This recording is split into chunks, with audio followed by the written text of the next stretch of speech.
ठीक है, अगर हम बरसाती मेढक हैं तो ठीक है, वो बरसाती सांप हैं जो हर 5 साल में आते हैं और जीत के लोगों को डस लेते हैं, फिर नहीं आते। कि कोई भी अगर नेता है उसको पूरे साल रहना चाहिए, 5 वर्षों तक रहना चाहिए, लेकिन हमारे लिए तो कोई बरसात ही नहीं हुई है।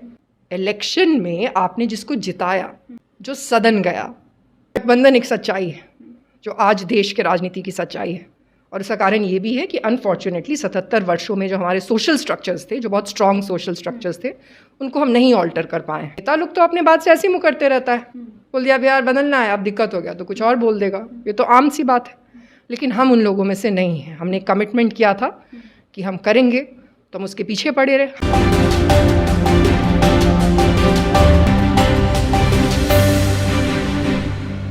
नमस्कार, आप देख रहे हैं रब्जी लाइव न्यूज़ और मैं हूं आपके साथ निधि सिंह। साल 2020 की राजनीति में धाकर एंट्री करने वाली पुष्पम प्रिया जी और अपनी पार्टी का गठन करने वाली पहली महिला हमारे साथ खास बातचीत करने के लिए मौजूद हैं। सबसे पहले बहुत बहुत शुक्रिया आपका बातचीत करने के लिए। Thank you. सबसे पहला सवाल तो हमारा यही रहेगा, 2025 को छोड़कर 2020 की ओर हम मूव करते हैं।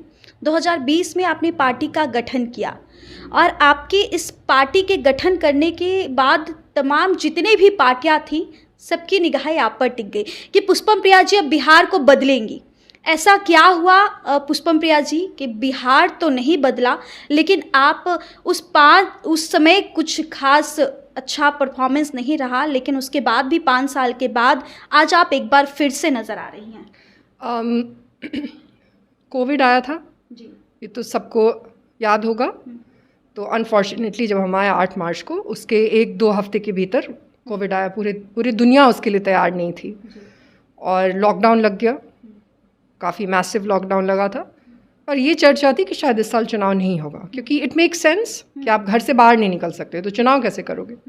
लेकिन इन लोगों को आनन फानन में चुनाव कराना था, जैसे कि आपने कहा कि सभी नज़रें आप पे थीं, तो जल्दी चुनाव कराते तो फ़ायदा होता, क्योंकि हम घूम ही नहीं पाए लॉकडाउन की वजह से।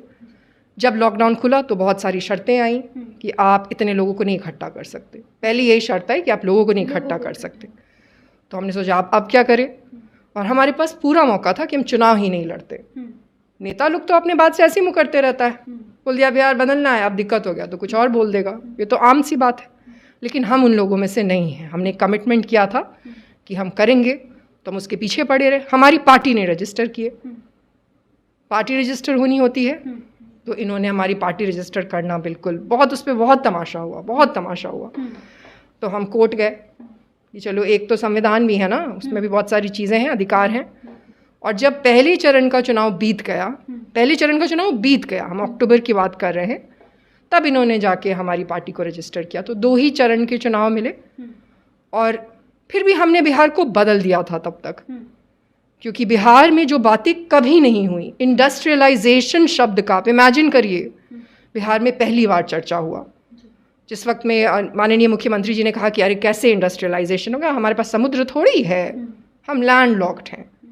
और उसके बाद इन्होंने अभी पिछले 1 साल से कोशिश की है, अब कैसे आ रहा है इंडस्ट्रीज, आ गया है क्या समुद्र कहीं से। तो बदल हमने उस दिन दिया, क्योंकि बदलाव जो है ना वो कोई वन टाइम इवेंट नहीं होता है। मतलब ये बात आप मान रही है कि आपकी ही इंडस्ट्रियलाइजेशन वाली बिगुल फूकी गई जो आज चल रही है, ये चीज़ आप मान रही हैं? वो तो देखिए एक रिकॉर्ड है कि 2020 से पहले राजनीति में क्या चर्चाएं होती थी।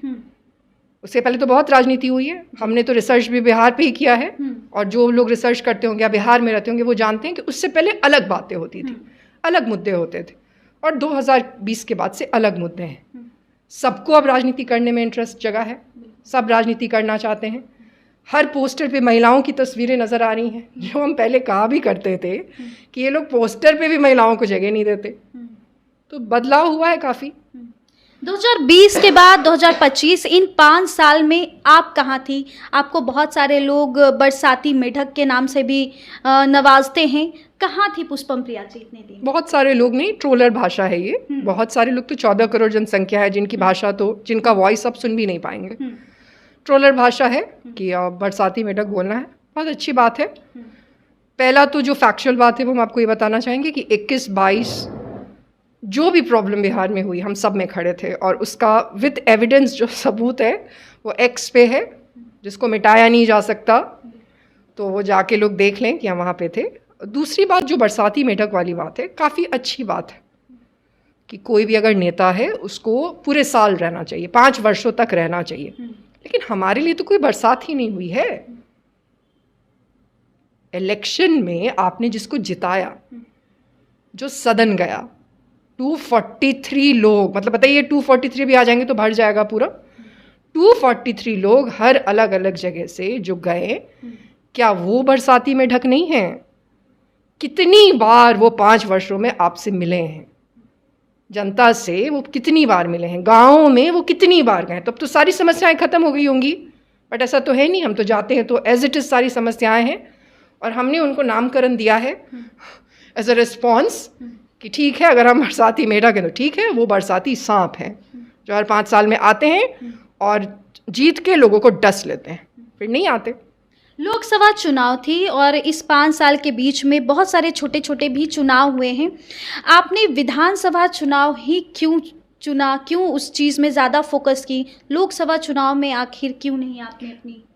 हमने 2020 के बाद से जो बाय इलेक्शंस हुए, हमने वो भी लड़े थे, और ये पता है सबको कि वो भी लड़े थे। 2023 में हमारे पिताजी की अचानक से मृत्यु हो गई थी और हमने उनको मुखाग्नि दी थी, और बरखी तक का जो टाइम था उसमें हमने ये निर्णय लिया था कि 1 साल हमें चाहिए, क्योंकि जब आप कर्ता होते हैं तो उसके साथ काफ़ी रिस्पॉन्सिबिलिटीज़ आती हैं, और हम उनकी संतान थे तो वो पूरी रिस्पॉन्सिबिलिटी हमारे ऊपर ही आई। हमने वो बखूबी निभाने के लिए 1 साल मांगा था अपने पार्टी के लोगों से। अनफॉर्चुनेटली ये जो चुनाव है लोकसभा का चुनाव, वो उसी के आसपास हुआ, और हमने पार्टी को कहा भी कि यू कैन गो अहेड, अगर आपको लड़ना है तो आप लोग लड़िए, हम इन्वॉल्व नहीं रहेंगे। तो उन्होंने निर्णय लिया कि नहीं, हम अब विधानसभा पे फोकस करेंगे। आपके फैमिली कहीं ना कहीं, आपके अगर पिताजी की बात की जाए, आपके दादाजी की बात की जाए, सभी लोग राजनीति में अहम भूमिका निभाए, आप भी उन्हीं के नक्शे कदम पे चली, लेकिन कहीं ना कहीं आप अपनी पार्टी ही बनाकर अलग बना दी। क्या विज़न लेकर आपने अपनी पार्टी अलग बनाई? क्योंकि मैं उनके नक्शे कदम पे नहीं चलना चाहती थी, और किसी भी पॉलिटिशियन के, जो वेल इस्टेब्लिश पॉलिटिशियन है, हमसे प्रश्न पूछा भी जाता है कि आप नीतीश जी को काफ़ी क्रिटिसाइज करते हैं। उसका कारण ये है कि हम उनकी आलोचना करते हैं, क्योंकि करने की ज़रूरत है, इसलिए आलोचना करते हैं। किसी को तो प्रश्न पूछने की ज़रूरत है, इसलिए पूछते हैं। हमारा विजन जो है वो यही था, उसका जो कोर था वो यही था कि इन लोगों से नहीं होगा। नीतीश कुमार तो महिलाओं के लिए बहुत सारी योजना लाते हैं, महिलाओं पे ही वो काम करते हैं। बीते दिन आपने भी सुना होगा, महिला प्रगति यात्रा पे निकले थे, महिला संवाद किए थे। आप भी एक महिला हैं, आपको क्या लगता है नीतीश कुमार की इस योजना को लेकर पुष्पम प्रिया जी क्या सोचती हैं? वो तो महिला यात्रा थी ना, उसका नाम क्यों बदल दिए? पहले तो महिला यात्रा थी वो, बिल्कुल, तो उसका नाम बदलने की क्या ज़रूरत हुई? प्रगति यात्रा क्यों करनी पड़ी? जो समझ रहे होंगे वो समझ रहे होंगे कि हमने क्या बोला है। ठीक है, आपने बात सही कही है कि उन्होंने जब से वो आए हैं तब से पिछले 20 वर्षों में उन्होंने महिलाओं के लिए बहुत सारे प्रोग्राम बनाए हैं, बट वो जो प्रोग्राम्स है जो वो बनाते हैं उतना ही काफ़ी नहीं है। वो तो वोट बैंक बनाने के लिए बना रहे हैं आप। मतलब अभी ग्राउंड पे महिलाओं के लिए वो अच्छा परफॉर्मेंस हो रहा है या नहीं, या फिर पुष्पम प्रिया जी इन ग्राउंड पे आएंगी तो महिलाओं के लिए क्या कुछ खास लेकर आएंगी? अच्छा, आप भी एक महिला है, हम भी एक महिला है। हम लोग अगर इसका ऑफ कैमरा बात करेंगे तो सबसे ज़्यादा महिलाओं को क्या चाहिए होता है? सुरक्षा। सुरक्षा चाहिए होता है। क्या वो सुरक्षा बिहार में महिलाओं को मिल चुका है? क्या ईव टीजिंग खत्म हो चुकी है? यहाँ पे तो नेता लोग ईव टीज कर रहे हैं, महिला को गाना गा रहे हैं, विधायक लोग महिलाओं के गाल पे नोट चिपका रहे हैं। सबसे पहले अगर महिला के लिए आपने बहुत कुछ किया तो मिनिमम है ना, हर घर में महिला है, लोगों की बहन है, उनकी बेटी हैं, हर घर में महिलाएं हैं। क्या आप मुझे बताइए, हम ये चीज़ अक्सर कहा करते हैं, आज हम पहली बार ये कहेंगे कि जब आप विकसित जगहों पे जाते हैं, चाहे आप अपने ही देश में विकसित जगह चले जाइए, तमिलनाडु चले जाइए, या आप वहाँ पे जाके देखिए कि महिला का सड़क पे क्या इन्फ्लक्स है। हर काम महिला करती हैं वहाँ पे, चाहे वो ईख बनाना हो, चाहे वो अखबार बेचना हो, उतने ही महिलाएं आपको सड़क पे नजर आएंगी जितने पुरुष नजर आएंगे। जिस दिन बिहार में ये हो जाएगा उस दिन हमसे कोई आके कहे कि उसने महिला के लिए बहुत कुछ कर दिया है। जिस दिन महिलाएं ईव टीजिंग को लेके परेशान नहीं होंगी, क्या कोई भी महिला है आज जो अपने घर से निकले और वापस अपने घर में आए और उस पूरे दौरान उसको कुछ भी ईव टीजिंग का सामना नहीं करना पड़े? एक महिला नहीं है आज। तो जब ये सब हो जाएगा, सिर्फ और सिर्फ तभी हम कह सकते हैं कि हमने महिलाओं के लिए सुरक्षा ला दी है। महिलाओं के चेहरे पे कमेंट करना, महिलाओं के मास्क पे कमेंट, कैसे भी आप देखने में हो, लेकिन लोगों को लगता है कि महिलाओं पे कमेंट किया जा सकता है। मास्क की बात की, आपके भी मास्क पे बहुत सारे सवाल करते हैं, बहुत सारे आपके विपक्षी लोग ही पूछते हैं कि आखिर पुष्पम प्रिया जी मास्क क्यों लगा कर रहती हैं, क्यों नहीं चेहरे दिखाती हैं अपने? इन्होंने कहा था शुरू में कि ये चेहरा दिखा के लड़कों को और लोगों को अपने पीछे घुमाना चाहती हैं, तो हमने लगा लिया है मास्क। देखना चाहते हैं कि नहीं देख, इतना कंफ्यूज्ड क्यों है? तो इन्हीं को क्लियर करने की ज़रूरत है ना कि व्हाट डू यू वांट। आपने कहा कि देखिए ऐसे ऐसे है तो मास्क है। आवाज़ क्या हमारे नहीं सुनाई दे रहे? क्या नीतीश जी की चेहरे की कभी भी इतनी बातें हुई हैं बिहार में जितना कि एक महिला की चेहरे की बात हो रही है? और अब मास्क है तो उससे भी दिक्कत हो रही है। तो पहले ये डिसाइड कर ले कि इनको क्या, किसी ने कहा कि आपके हाव भाव ठीक से नज़र नहीं आते। अरे तो आप लोग भी तो दाढ़ी बढ़ा लेते हैं, तो हाव भाव हमें भी अब ठीक से नज़र नहीं आ रहे, तो छटा लीजिए उसको।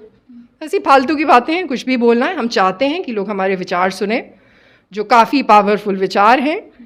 तो ये हमारी शक्ल देखें और दूसरों के हमारे ही कॉपी करके बोलने पे, विचारों पे ताली बजाएं, वो नहीं, हमारे विचार सुने। और शक्ल देखनी है तो इतने सारे युवा नेता हैं, तेजस्वी जी हैं, चिराग पासवान जी हैं, उन लोगों की शक्ल देख ले।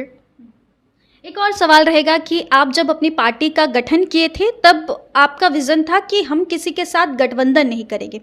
अब खबर यह है कि आप गठबंधन करना चाहती हैं, एनडीए या इंडिया गठबंधन, आप किसे चूज़ करना पसंद करेंगे और गठबंधन की आपको फिर क्या ज़रूरत पड़ गई?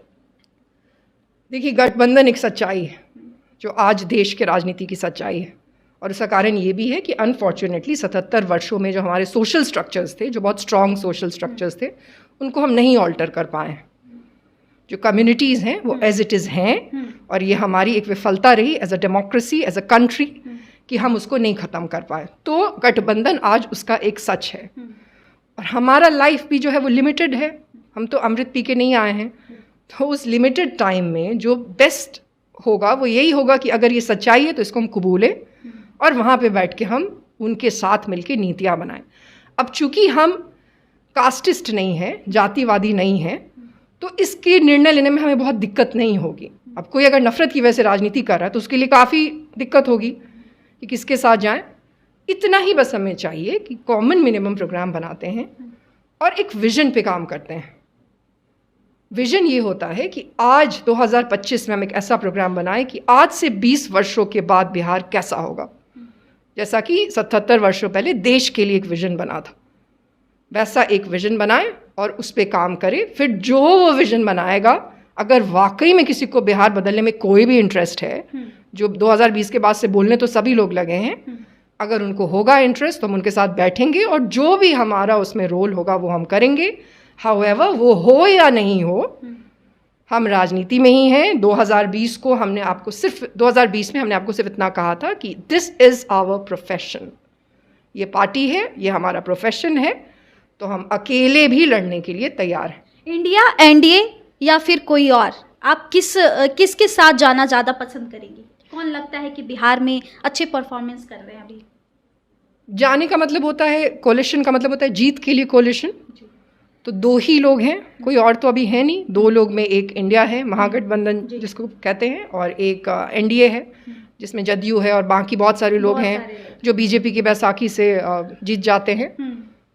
जो प्रोग्राम लाएगा, वेरी ऑनेस्टली, जो वो विज़न बनाएगा, क्योंकि बिना उस विज़न के बिहार का कोई भविष्य नहीं है।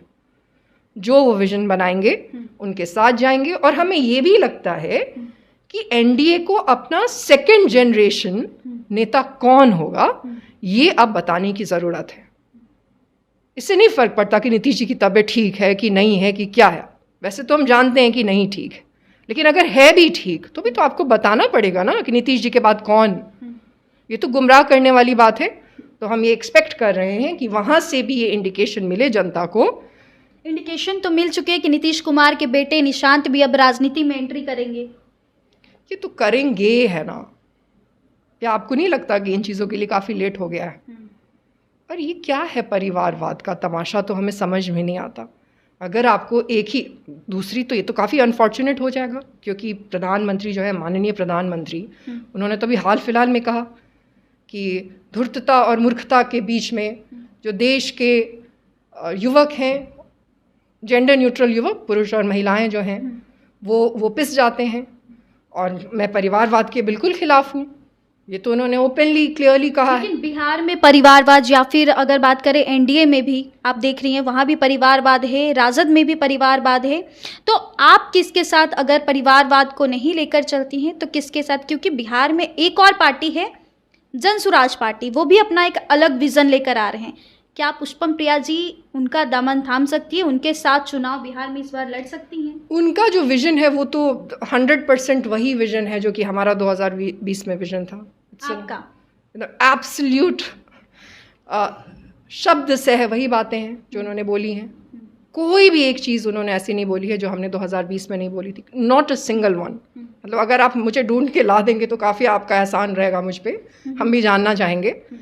तो अलग है मैम, उन्होंने अपने पार्टी में चुनाव में, आपने अपने पार्टी में पद के नाम पे, जाति के नाम पे आपने उनका प्रोफेशन दी, लेकिन उन्होंने जाति के नाम पे जाति दी, ये डिफरेंट है। और एक और भी चीज़ डिफरेंट है, आपने मुझे एक और चीज़ याद दिलाई कि अभी हमें पता चला कि प्रत्याशियों से 21,000 रुपये लिए जा रहे हैं फॉर्म के लिए।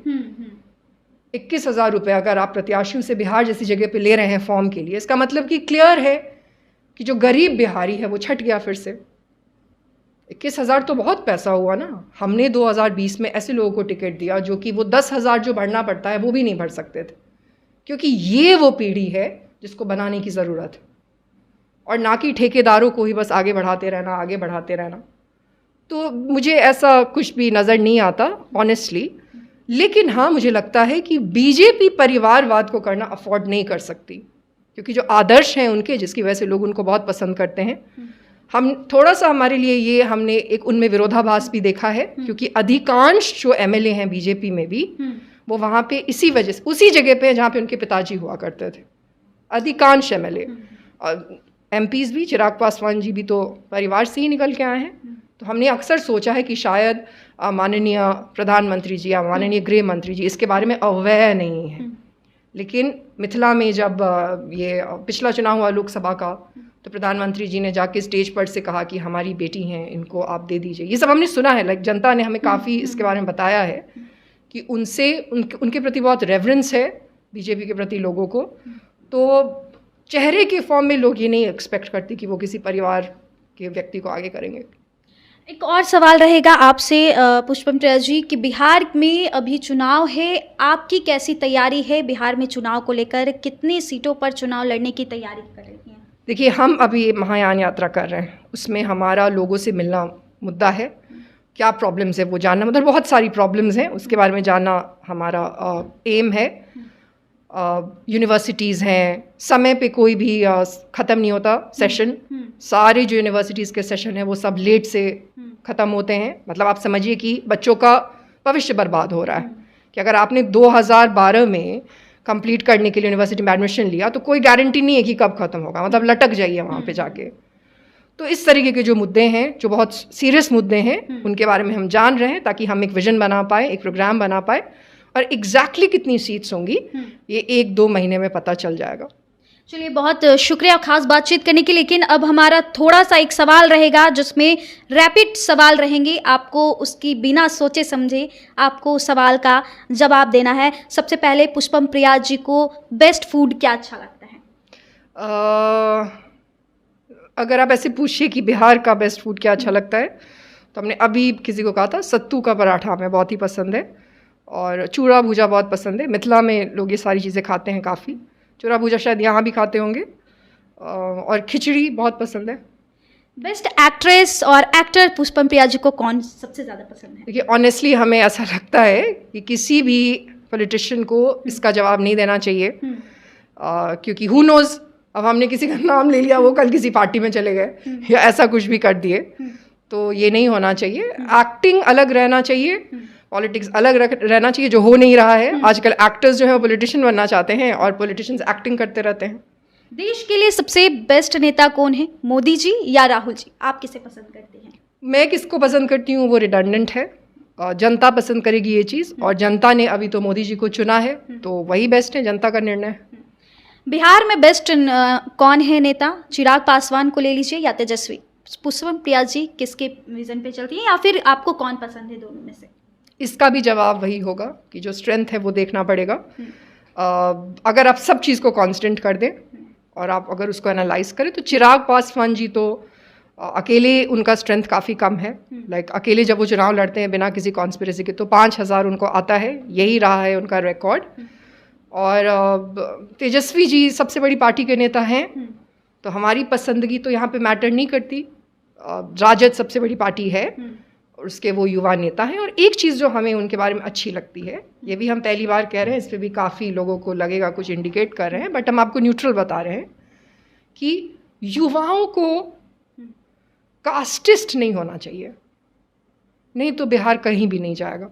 हम उस मुकाम पे अभी हैं कि हम लोगों को, जैसे वो अब कह तो यही रहे हैं कि A to Z की कोशिश कर रहे हैं, कह तो यही रहे हैं, तो अगर वो वाकई में ऐसे हैं, वाकई में अगर वो कास्टिस्ट नहीं हैं, तो ये बिहार के लिए बहुत ही अच्छा है। और मुझे लगता है कि जितने भी युवा नेता लोग हैं, क्योंकि एक नेता नहीं हो सकता, ये जो एक आदत आजकल की है कि एक नेता ये या ये नहीं हो सकता। बहुत सारे युवा नेता हैं, सबको मिलके और बिहार को आगे लेके जाना चाहिए। तो आप सुन रहे थे हमारे साथ खास बातचीत करने के लिए द प्लूरल्स पार्टी की धाकर थी पुष्पम प्रिया जी, जिन्होंने बखूबी अपनी बात को आप सभी के सामने रखा। तो कैसी लगी रिपोर्ट कमेंट में ज़रूर बताइएगा, और ऐसे ही खबरों से रूबरू होने के लिए देखते रहें रब्जी लाइव न्यूज़। बहुत बहुत धन्यवाद।